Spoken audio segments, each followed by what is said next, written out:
Good evening students, welcome to Inspire India. My name is Goutham and I am faculty for Political Science and International Relations for Civil Services Mains. I have had an experience of around 18 years teaching political science as well as other segments in civil services examination like Indian polity, governance, Indian foreign affairs and so forth. My extensive experience in teaching political science had given me insights into how to deal with the optional, how to tackle the questions in the examination, how to structure your preparation, how to combine the various segments of the optional, and how to synthesize your preparation of the optional with the general studies and with current affairs. In this regard, I'd like to first try and give a very small orientation about how a candidate should select an optional. Normally, we know that a lot of aspirants pick up optionals for civil services on an intelligent guess or a hunch or a gut feeling or just because somebody had advised them. But that's absolutely not the way that a candidate should select an optional for his preparation. That's because selecting the right optional is probably the most important step that you're going to take in your preparation for civil services. Students have selected optionals without much insight and without a deep thought have often suffered. They had to waste 1 or 2 attempts before realizing their mistake and then trying to switch over. I'm not speaking negatively, but selecting the right optional which suits one's aptitude is a very, very critical step in the preparation for civil services. There are some students who are very good at graphical representation. There might be some students who are very good with language and presentation. There might be some students who are very good with diagrammatic representation. Different students have different abilities and different aptitude. And there are a lot of optionals available in the civil services which a candidate can choose from based on his aptitude and his ability to probe and explore new vistas in the discipline. Why is it that in recent times political science had become a very popular optional? And how should one go about in trying to select the right optional is the point of discussion for today's presentation. Normally, when students select an optional for civil services, generally students tend to consult some of the seniors. Students tend to look at the previous performance of that optional in the examination because today we have a lot of information available in the internet. Students tend to look at a few topics here and there randomly, trying to see if that optional is able to interest them or capture their imagination. And then they go about trying to pick up that optional. But I would suggest that there are 3 or 4 things that every student should keep in mind before selecting an optional. The first thing that every student should keep in mind before selecting an optional is personal affinity. Whether the student is having affinity with that particular optional or not. Whether that optional is able to, enchant the student to probe a little deeper. Whether the optional is able to interest him. Whether the optional is able to, make that student feel that he should read more. Whether that particular optional is able to supplement the abilities that that individual student has.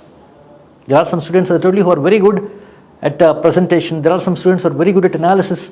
There are some students who are very good at graphical representation. Each student has his own unique capability.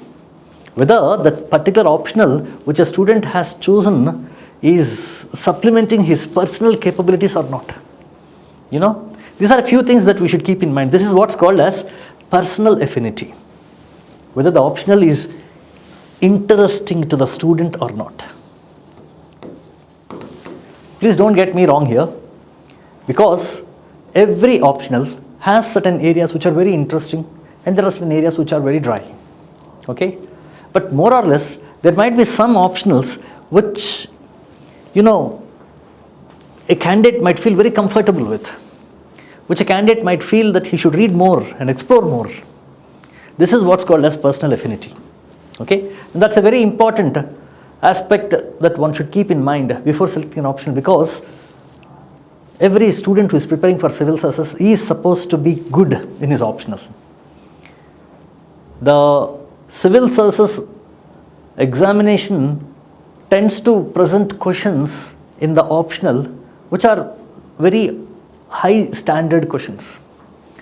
The candidate's capability in absorbing several concepts, in exploring deeper, in looking at diverse literature and making his own personal notes, all this requires candidates to have a lot of interest in that optional. That's the reason why personal affinity becomes very important aspect.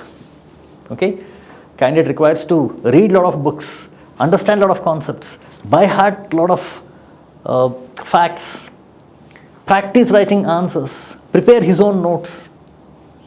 If the candidate finds that optional interesting, absorbing, then the candidate might want to work a little harder. Okay, that personal affinity will go a long way in a candidate securing expertise in the chosen optional. Secondly, the performance of the optional in the civil services exam.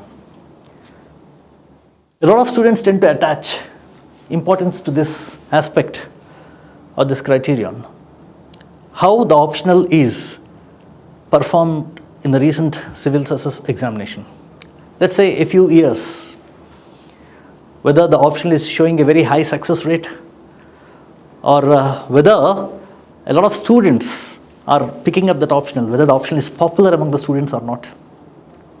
So this is what students tend to explore whenever they are picking up an optional. Okay, and students tend to come to the conclusion that options which are very popular are those which are more yielding or which are more easy. You know, some kind of very broad conclusions are drawn by students looking at the popularity of the optional, the performance of the optional. Okay, and that becomes another very important criteria. You are not supposed to select an optional with your eyes shut.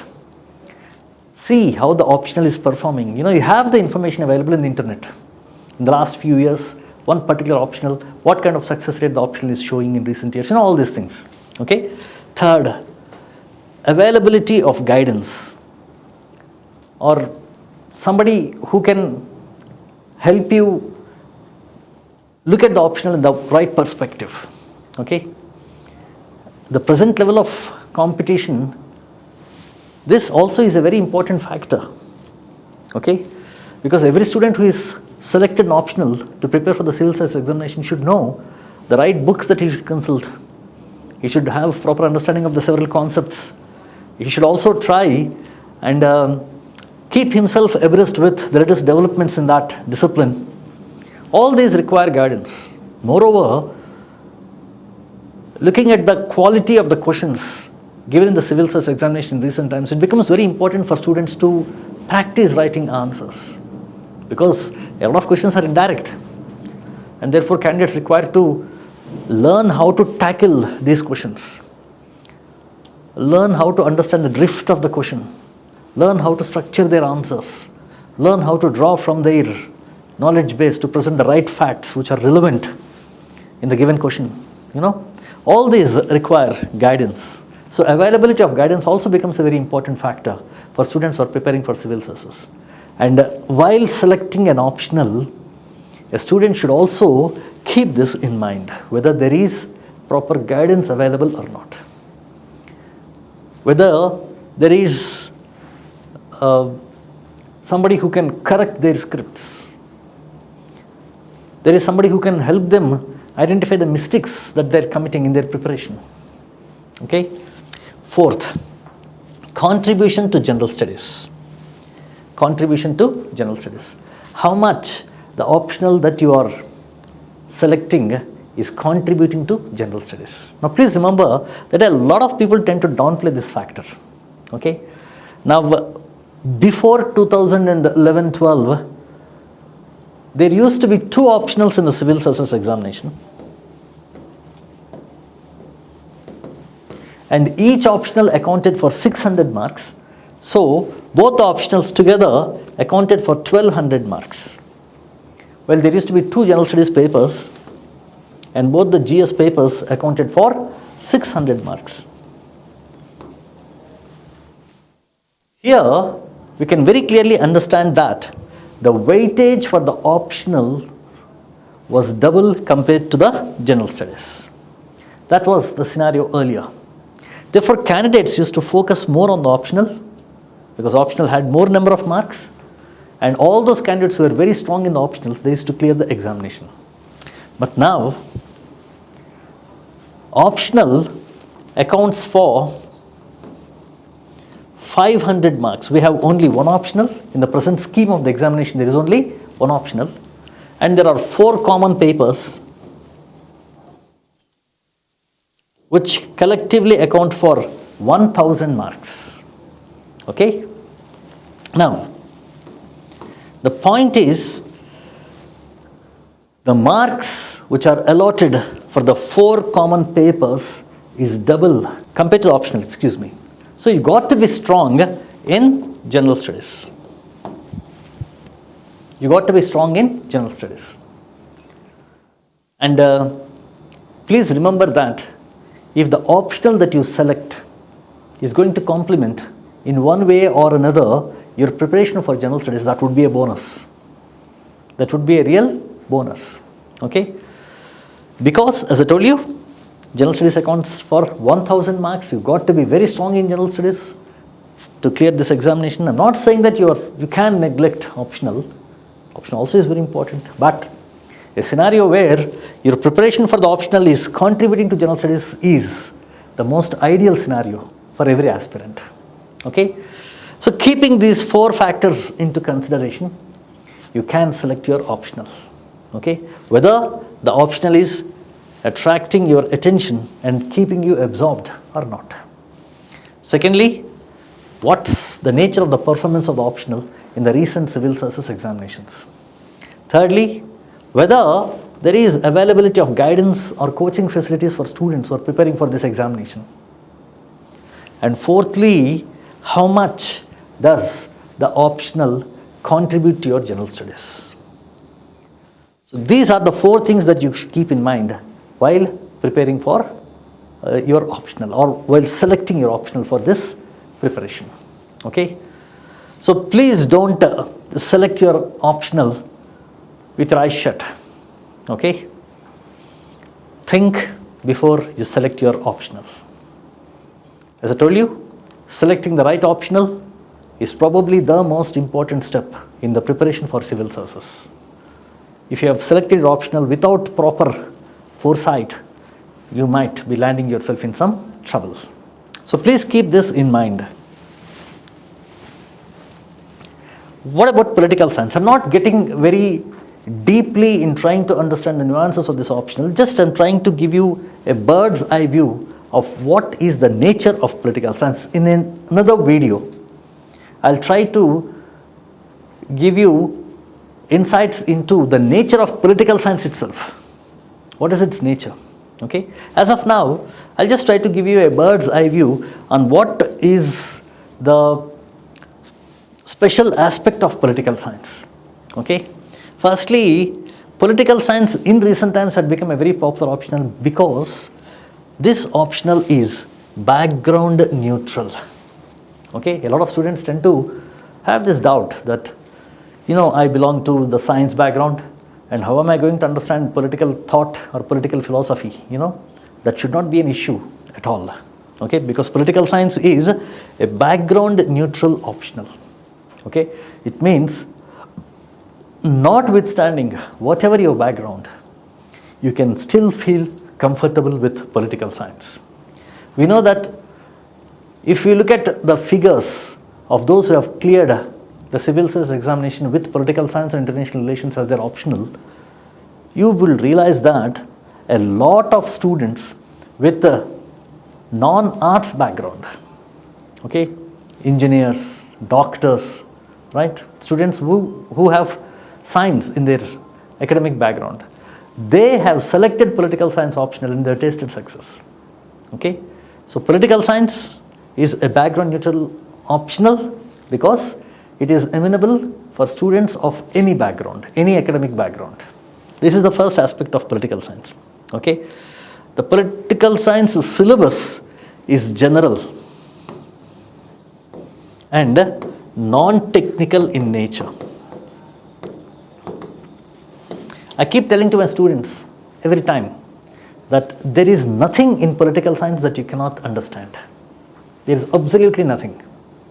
When we speak about political thinkers, or when we speak about political ideologies, or if we speak about concepts like rights or equality, or when we speak about the Indian political thought or Indian political system, or even if we speak about international relations and Indian foreign policy, there is actually nothing in the syllabus of political science which is difficult to understand. There is nothing in the syllabus of political science which is difficult to understand.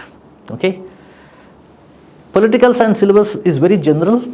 It's non-technical also, in sense that you don't come across technical stuff or complex formulae in political science. Political science is a subject which is analysis based. You got to be analytical trying to understand the syllabus in political science. Okay, so the first doubt a lot of students have in their mind is whether political science is amenable to non-arts students or not. Okay, let me clarify here for you that political science is background neutral, and no matter what your background is, you can still feel comfortable with political science. That's one aspect of political science to which I'd like to draw your attention to. Secondly, political science has very rich content. It means political science has a lot of variated syllabus. It has political thought, it has international relations, it has Indian political thought, it has Indian constitution, the dynamics of Indian politics, it has Indian foreign policy. We also study about the Indian freedom struggle, the various phases and strategies. We also study some aspects of Indian economy as well, like liberalization of Indian economy, the implementation of land reforms, planning in India, whether planning had yielded us benefits or whether planning had been a failed exercise. All these things. A lot of variated syllabus is there in political science. Okay, the content in political science is very rich. Okay, and let me tell you here that around 80% of the syllabus in political science helps you in your preparation for general studies. You will get to know that in due course of time as we proceed with our classes, that a lot of syllabus that you study in political science is going to help you strengthen your preparation in general studies. Approximately 80%. You will see that I am not exaggerating when you look at the next video, where I'll try and bring to your notice how political science helps in each paper of general studies, and even in ethics as well, and even in general essay as well. Okay, so the content in political science is very rich. Most of the content in political science is very absorbing. Okay, third, please remember that political science is one optional which has got a very close affinity with current affairs. Okay, please remember that to be a civil servant in the present scheme of the examination, you have to be strong in current events. There is no other way. There is no other way. Okay, you got to be very strong in current affairs. You got to be updated. You got to keep yourself abreast with all the recent happenings and developments. There is absolutely no other way. Okay, and please remember that whatever that you study in your current events, whatever that you study in, let's say, Indian polity or Indian foreign policy, or even in Indian economy, okay, and a lot of segments that you study in various parts of your syllabus in general studies as a part of current affairs, definitely strengthens your preparation for political science. Okay, and political science and the study of various concepts in political science also helps you better understand current events. Therefore, please remember that the relationship between political science and international relations and current events is almost symbiotic.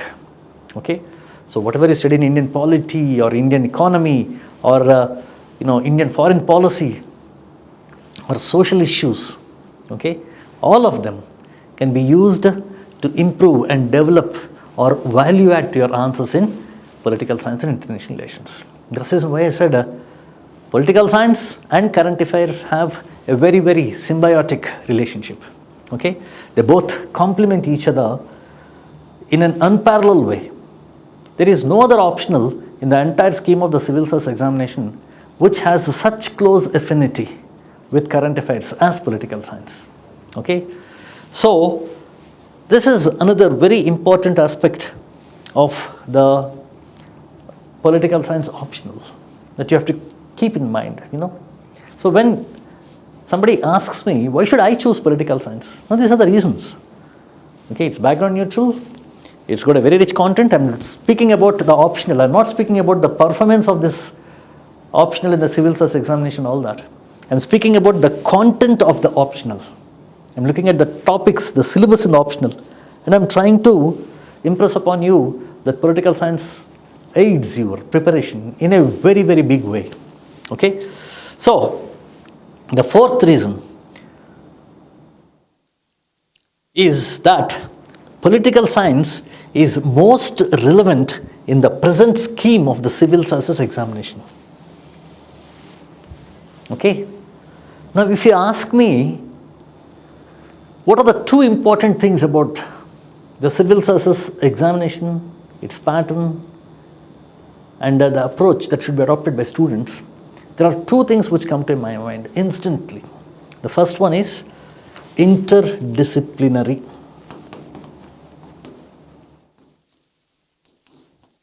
The scheme of the examination requires candidates to adopt interdisciplinary approach. Okay? It's not by coincidence that segments related to economy and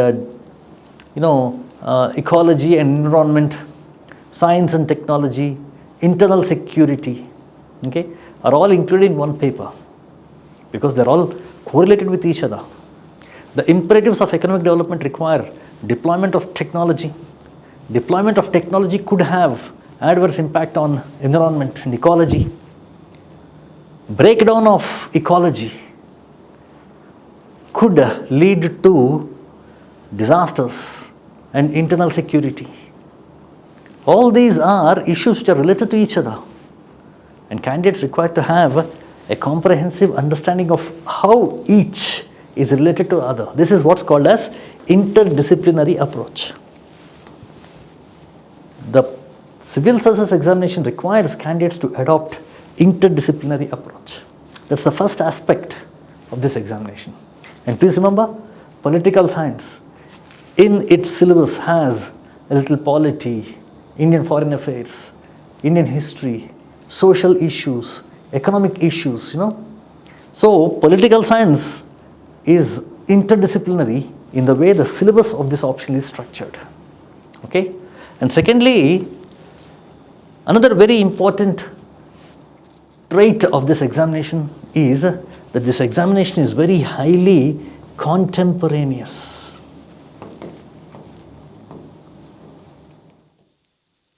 Okay? It requires students to be update. It requires students to be adopting a contemporaneous approach. Okay? So students should continuously keep themselves abreast with the latest developments, and they should be update. These are the two important aspects of the civil service examination, and these two important aspects are relevant for political science as well. Okay? That's the reason why I say that political science is the most relevant option in the present scheme of the civil services examination. Okay? So when we are asked why, looking at the content of political science, one should choose political science, remember, these are the few reasons. Okay? Political science has rich content.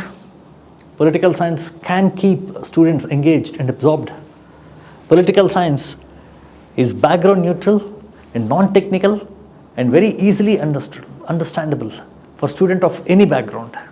Political science got very close affinity with current affairs, And political science is the most relevant optional in the present scheme of the civil services examination. And that's the reason why a lot of students tend to pick up political science. The popularity associated with this optional in recent times is partly attributed to these factors. A lot of students tend to find political science very much relevant in their overall preparation for civil service examination. A lot of times students tend to observe in the class that, see, in political science we're studying history, we're studying polity, we're studying Indian foreign policy, we're studying social issues, we're studying economic issues. All this come as a part of our discussion in political science lectures. Okay? Now, another reason as to why political science had been a popular optional is how or in what way political science and international relations is contributing to a candidate's preparation in all the papers of general studies. Okay? In the next video, I'll told you that I'll be trying to make you understand how political science contributes to each segment of every paper in general studies. Paper 1, 2 and 3, of course, entire paper 2 is covered within the syllabus of political science. Indian polity, Indian foreign affairs, even issues related to Indian diaspora are also covered in the syllabus of political science. Okay? So we'll try and understand how political science helps in each segment of every paper in general studies in the next video. Okay? And of course, recent performance of the examination. Also, I told you that political science had been doing well in the recent years. Okay? Political science had been showing a success rate of anywhere between 7 to 10% in the recent years, which is supposed to be very high. And therefore, political science remains among the top 3 performing optionals in the civil service examination. And that's the reason why political science had become a very popular optional in recent times. Now, if we look at the opinions expressed by a good number of students about PSIR as an optional, we see that a lot of students tend to be a little discouraged. Okay? Because some students tend to feel that political science has got a lot of syllabus, and political science you're supposed to read 2 segments, like paper 1 is about political thought and Indian polity, paper 2 is about international relations. So you're supposed to study 2 subjects. That's not the thing. In paper 1 you study political theory, in paper 2 you study international politics. Both of them are related to political activities only. Okay? A lot of concepts that you study in paper 1 actually are applied in paper 2. Okay? Therefore, both of them are not completely 2 different disciplines. Both of them constitute a single part of a process called politics. Okay? So one is at the national level, the second one is at the international level. That's it. Therefore, this idea among students that paper 1 and paper 2 are completely 2 different subjects is actually misleading. It's wrong. Okay? Now, trying to understand whether the optional called political science is manageable at all or not. Okay? First, please remember that there are 3 things that every student should remember who is preparing for political science. First is understanding the concept. Understanding the concept, simple concepts. Okay? For example, let's say we discuss about Plato, a very important thinker of the ancient Greek period, Plato. The fundamental contention of Plato is that democracy is a form of government in which the ignorance rules. And he prefers that democracy should be replaced by a form of government in which the experts and men of excellent virtues or qualities rule the society. That's the fundamental contention of Plato. Okay? If you are able to understand the fundamental contention of Plato, and then you read a few pieces of literature about Plato, you write your notes on several concepts that were built by Plato. For example, Plato's theory of education, Plato's ideas of justice, Plato's ideas on democracy. You build on the understanding that you've gained about Plato. And finally, you apply his philosophy to deal with the questions that are given by looking at the past question papers. Okay? For example, when Plato declares that having strong laws is not enough to ensure order in society. Now, why does he say this? And is this statement really true or not?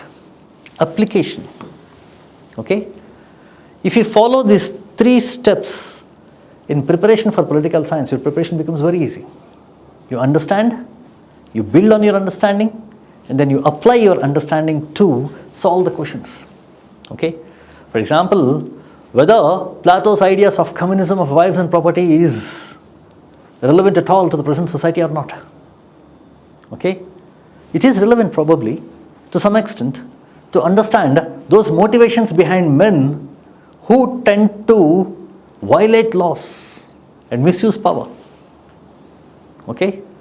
So how relevant is Plato and Plato's ideas to better the present society? Application. Okay? Application. So if you can follow these 3 steps in political science, it becomes very easy for every student to try and get very good scores in political science. I told you, understanding requires the support and help of faculty. Okay? And to build on your understanding, it requires effort on the part of students to consult the right material, the right literature. And application requires the students to look at the previous questions and attempt writing answers to find whether his standard is able to secure him sufficient merit or not in the examination. You know? So all these 3 steps are important as far as political science is concerned. Secondly, political science, every student should understand, has a part of syllabus which is static, okay, and a part of syllabus which is dynamic. There are areas which are conventional in political science. They don't change. For example, ideas of Plato, ideas of Aristotle, ideas expressed by Karl Marx in trying to understand social evolution. You know, these are static parts of the syllabus. There are also dynamic parts of the syllabus. Okay?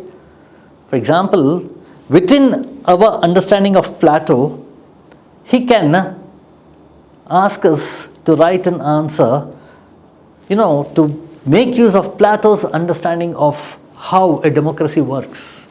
You know, that becomes dynamic part. So political science contains syllabus which is both partly static and partly dynamic. Okay, so that is what we'll have to keep in mind. We'll have to clearly understand, right?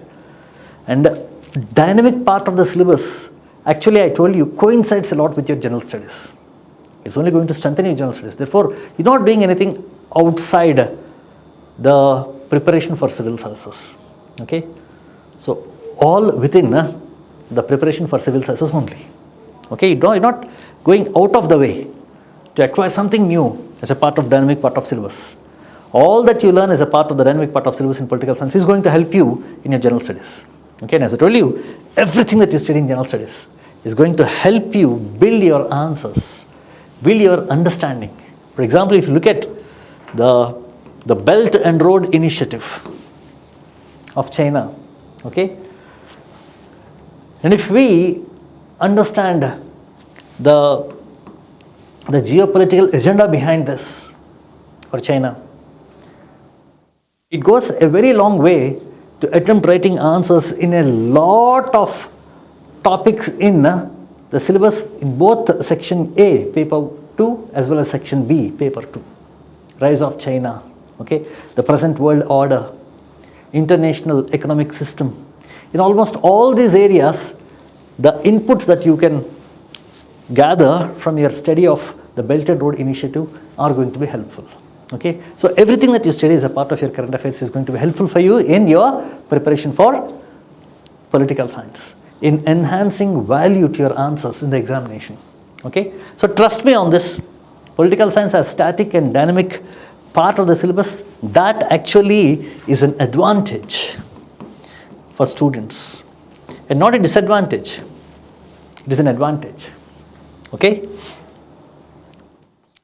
Third, you know, The syllabus in political science is so structured that, as I told you, that there is a lot of variated quality in the syllabus. Okay, you study a little history, polity, economy, social issues, all these things you study as a part of political science. Therefore, candidates will develop the ability to correlate and adopt an interdisciplinary approach. Okay, for example, if you are studying about, let's say, Plato, who is a Greek political thinker, okay, belonging to the classical age, and he had given his theory of justice, which is primarily a tool to realize an orderly society. Orderly society. Okay, this is Plato. Right. Now, the ideas expressed by Plato can actually help us to understand the problems in Indian society. The problems in Indian society. Okay. Now, according to Plato, the values in society should be distributed based on capabilities. Okay. There are some men who are capable to rule and they should have power. There are some men who have got a better aptitude to produce and to enhance wealth of society. They should become producers and they should have right to property. So, based on the quality of individuals, the values of the society, whether it is wealth or power or honor, they should be distributed. And if they are not distributed based on the quality and capability, social chaos and social strife will ensue. You know, this idea expressed by Plato can help us in understanding the Indian society better. Okay? This is what's called as adopting an interdisciplinary approach.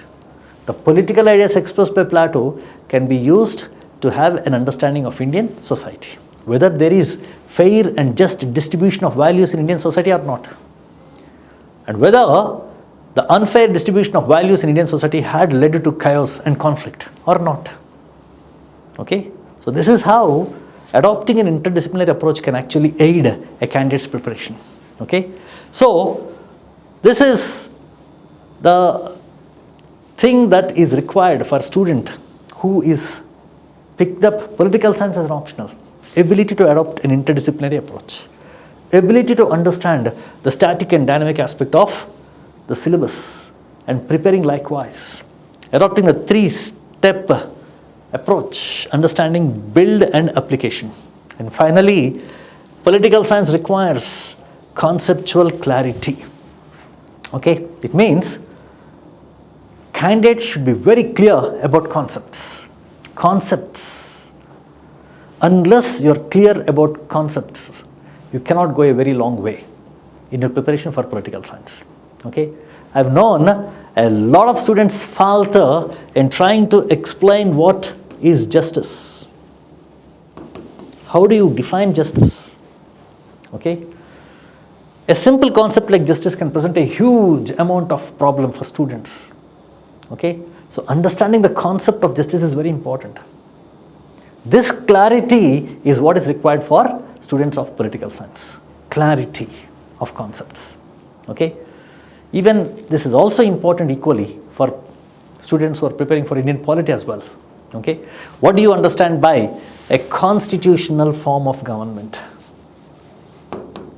What is the most important feature of a constitutional form of government, or why do we require to have a constitution?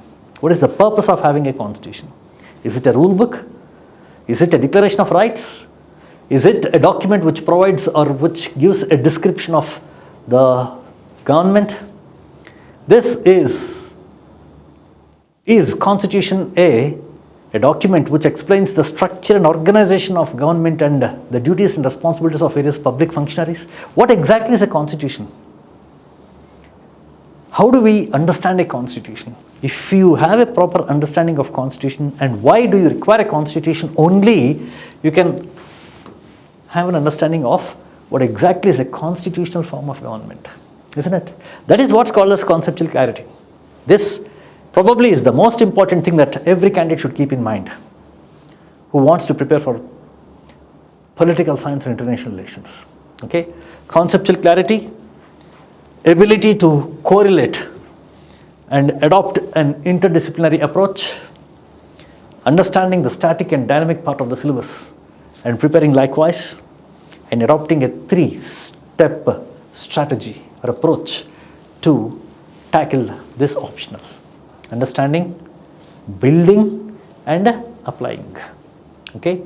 So these are the things that make political science a very, very easily manageable optional.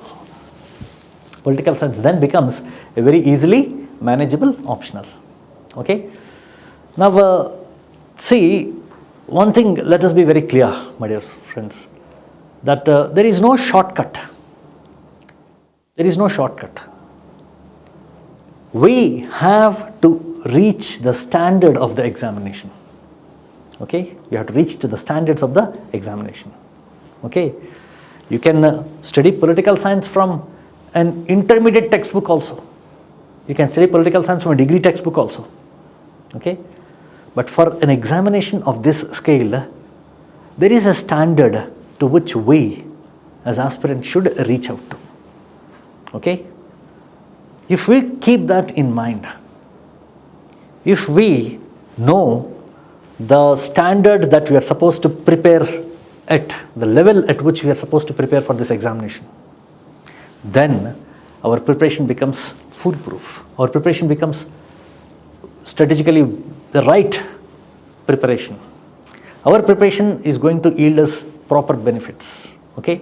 So what we will be doing is we will try and make the optional manageable for us so that we get the maximum scores out of this optional. That's what we'll be trying to do.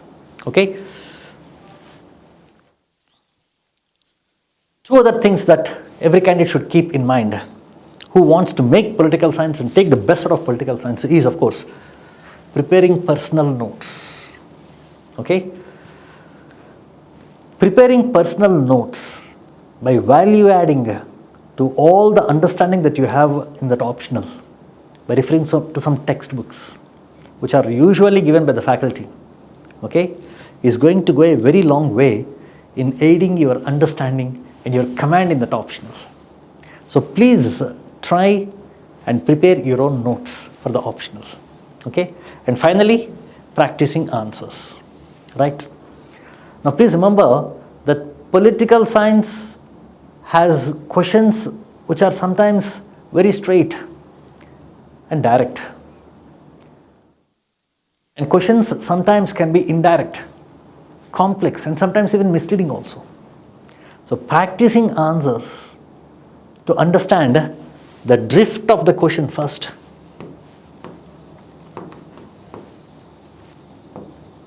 Okay? The demands of the question.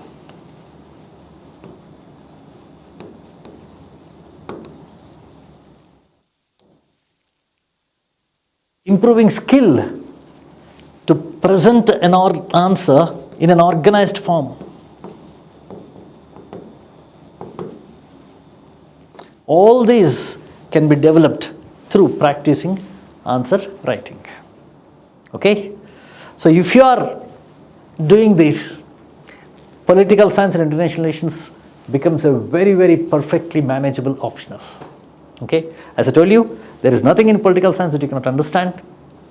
And secondly, political science is a very easily manageable optional. It is background neutral.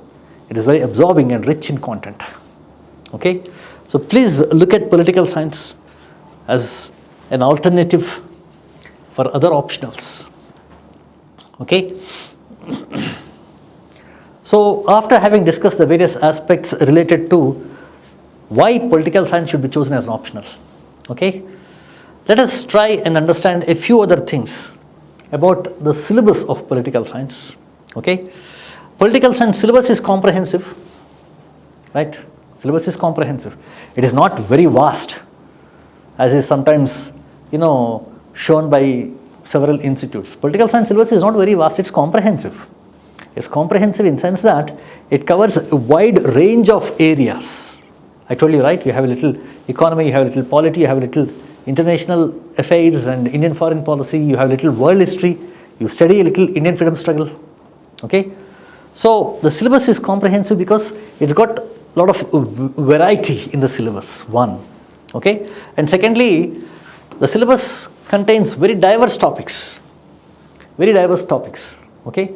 Actually, this keeps the students engaged, absorbed. Right? And sometimes the students in the class find it very difficult to determine which part of the syllabus is their favorite.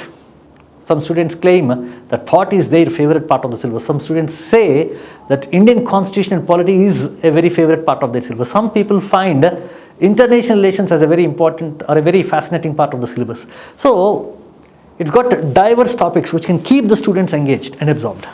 Okay, that's also, as I told you, an advantage of political science. Okay, and of course, we have a mix of conventional and current topics. Whatever that you study in current affairs can actually value add to your answer in a conventional topic. And your understanding of a conventional part of the syllabus can aid your understanding of current affairs. Therefore, both of them are very highly complementary to each other. Okay, and of course, as I told you, political science does not have very strong and very complex jargon, and it is also very non-technical in nature. Subject goes like a flow. Subject goes like a flow. There is a particular way for every student to understand political science. Okay, the subject goes in a flow. You will see as we proceed in the syllabus that what we study as a part of political thought helps us in understanding the concepts. Our understanding of concepts helps us in understanding different types of government like democracy. Okay? Our understanding of democracy in turn will help us understand things like human rights. Okay? So, we are supposed to study political science in a particular way. Right? There is a specific way or a pathway which we'll have to take to have a proper understanding of political science. If you have that pathway, if you understand the subject properly, political science becomes very, very easy because there is nothing that you mug up, memorize in political science. It's all based on understanding. Okay? The subject is based on understanding. Once you have that understanding, it will remain with you in your memory. Okay, that is the best part of political science. It's not based on memory. Of course, there are a few facts that you'll have to remember here and there, but most of the subject is based on understanding. Okay, so as I told you, interlinking the sub-concepts, interlinking the various parts of the syllabus, understanding the interconnection between the syllabus, all this, subject goes in a flow. Okay, and of course, like every part of your preparation for civil services, even political science and international relations require us to stay objective. Okay? Objective. Like every part of the syllabus. So this is about political science to start with. Okay? So in the subsequent videos, I'll be trying to give you a little more detail on the subject and try to understand what's the nature of its performance in the last few years and how political science had been doing and why political science had become very popular, right? Also, we'll try and discuss the cautions that we require to keep in mind while preparing for political science. Okay? So, a few things about political science. Political science, therefore, is a very, very good option for civil services. Okay? In the subsequent videos also, I'll be trying to discuss why political science had become very popular in recent times. Thank you so much, students.